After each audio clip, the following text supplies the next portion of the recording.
नमस्कार दोस्तों, अब हम रत्व संधि समझने वाले हैं। यह विसर्ग संधि का एक नियम है। रत्व संधि, रत्व संधि का मतलब होता है विसर्ग को र करना। अब ये देखो, ये विसर्ग है, ठीक है। कोई भी शब्द होता है कह, और ये जो विसर्ग होता है, वो जो विसर्ग है उस विसर्ग को हमें क्या करना है, र करना है, ठीक है। तो ये जो विसर्ग है उसे र कब करना है उसके बारे में आज हम समझने वाले हैं। तो बहुत ही आसान है। नियम क्या है, विसर्ग के सामने कोई भी स्वर हो, विसर्ग के सामने कोई भी स्वर है या तृतीय चतुर्थ पंचम। अब ये तृतीय चतुर्थ पंचम क्या है, ये देखिए ग ज ड़ द ब, ये तृतीय वर्ण है। तृतीय, तृतीय मतलब थर्ड, मतलब तीसरा वर्ण। चतुर्थ क्या है, घ झ ढ द ब। पंचम क्या है, ङ य न न म और ह य व र ल। इनमें से कोई भी एक हो, ठीक है। हमने यहाँ लिख के दिए तृतीय वर्ण, चतुर्थ पंचम। और क च ट त प इन्हें फर्स्ट प्रथम वर्ण कहते हैं, और ख छ ठ त प इन्हें द्वितीय वर्ण कहते हैं। तो हमें तृतीय चतुर्थ पंचम का ही आज काम है, ठीक है। तो विसर्ग के बाद इनमें से कोई भी एक हो, कोई भी स्वर हो, ठीक है, तो विसर्ग को र बनेगा। मगर एक कंडीशन है, विसर्ग के पहले क्या नहीं चाहिए, कौन से वर्ण नहीं चाहिए, तो अ और आ नहीं चाहिए विसर्ग के पहले। सिंपल क्या है, अ आ भिन्न स्वर के बाद यदि विसर्ग है तो विसर्ग को र बन जाता है, यदि उसके सामने इनमें से कोई भी एक हो तो। सिंपल, विसर्ग के पहले अ और आ नहीं चाहिए बस, तो विसर्ग को र बन जाएगा सामने यदि इनमें से कोई एक हो तो चलिए उदाहरण में समझ लेते हैं। हरि ही प्लस गच्छित, तो यहाँ देखिए विसर्ग है, विसर्ग के बाद क्या है, ग है, तो देखते हैं ग है क्या, तृतीय वर्ण, ग ज ड़ द ब तो है, चलेगा। तो विसर्ग के बाद यदि ग है तो विसर्ग को र बनेगा। मगर इतने से काम नहीं चलता है, ठीक है। हमें ये भी देखना है कि विसर्ग के पहले अ या आ है या नहीं है। नहीं है तभी करेंगे।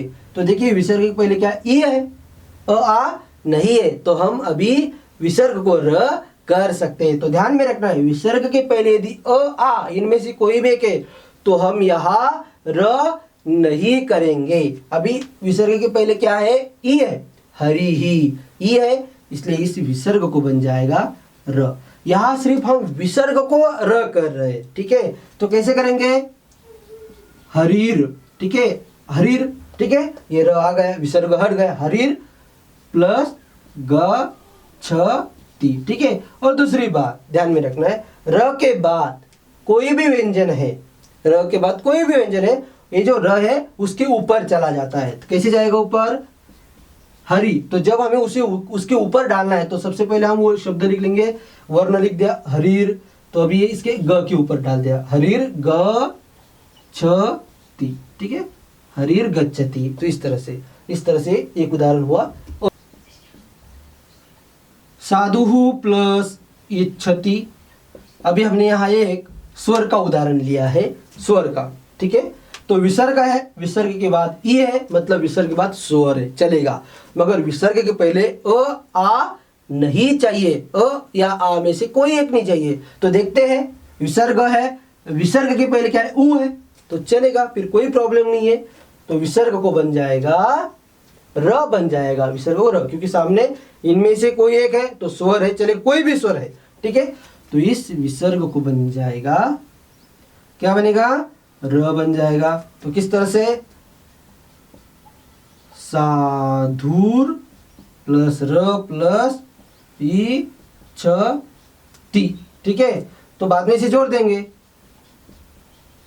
साधु। अभी देखिए र के बाद क्या है, स्वर है, तो जब र के बाद हलंत र है, उसके बाद यदि स्वर है तो हम जोड़ देंगे, र प्लस ई री बन जाएगा, साधु री छ ती। इस तरह से साधु रिच्छति, कोई भी स्वर है उसमें हम मिला सकते हैं, ठीक है। तो इस तरह से हुआ स्वर का एक एग्जांपल।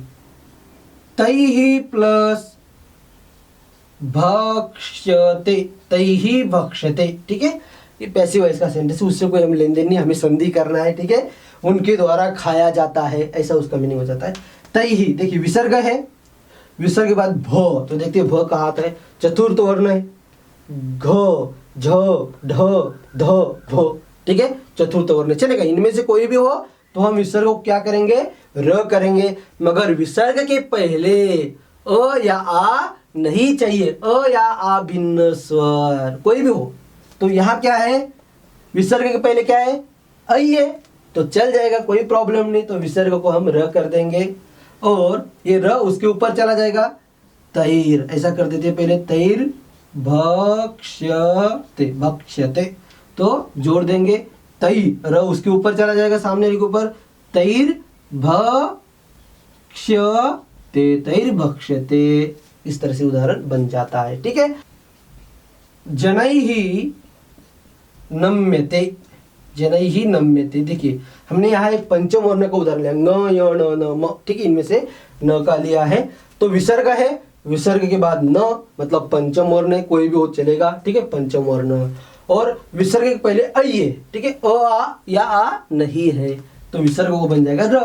तो कैसे लिखेंगे, ज नैर न, देखिए न के ऊपर वो र चला गया है, जनैर न म्य ते, जनैर नम्यते, ठीक है, इस तरह से बन जाता है। अभी और एक उदाहरण, ह य व र ल, इनमें से एक लेते हैं। तो यहां मैं लेता हूं गुरुहु वदति, गुरुहु वदति, ठीक है, कोई भी, आप कोई भी हो सकता है इनमें से, तो भी चलेगा, कोई प्रॉब्लम नहीं है। अभी वो लिया हमने, ह य व र ल में से वो लिया है, एक लिया है समझने के लिए, तो विसर्ग के बाद वो है और विसर्ग के पहले उ है, तो कोई प्रॉब्लम नहीं है, तो विसर्ग को बन जाएगा र। तो इस तरह से बन जाता है गुरुर, अभी र व के ऊपर चला जाएगा, गुरुर वदति, ठीक है, गुरुर वदति, इस तरह से रत्व संधि यहाँ पूर्ण हो जाती है। तो इस तरह से आज हमने रत्व संधि समझ लिए। आज के लिए इतना ही, धन्यवाद।